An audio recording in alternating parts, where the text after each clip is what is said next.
lesson covers updates to recent changes in legislation. We'll begin by outlining our objectives for each bill.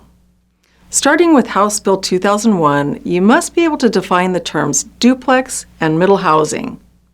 You also have to be able to explain the requirements for duplex or middle housing in areas zoned for residential use and the corresponding population requirements.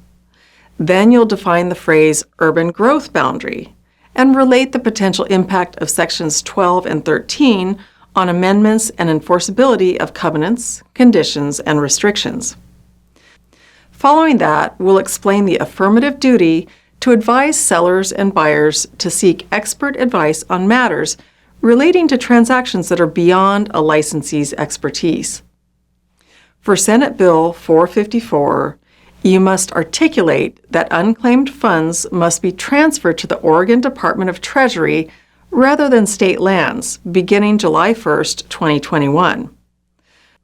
The most common type of unclaimed funds for real estate licensees are tenant security deposits.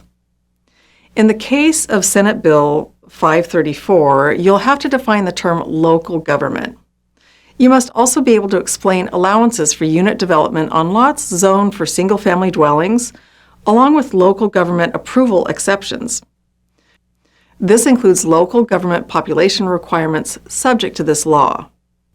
Finally, for Senate Bill 608, you must be able to recall the exceptions for certain tenancies on a building or lot if it's used by a landlord as their residence, as well as requirements allowing landlords to terminate tenancies.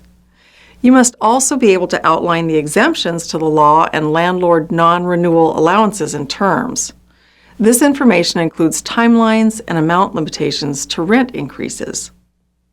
These bills are significant changes for virtually all the players in the real estate spectrum, from tenants to property owners and investors. We have a lot of information to cover in detail. Remember, after each lesson, there will be a question to test your comprehension on the material. Now let's begin.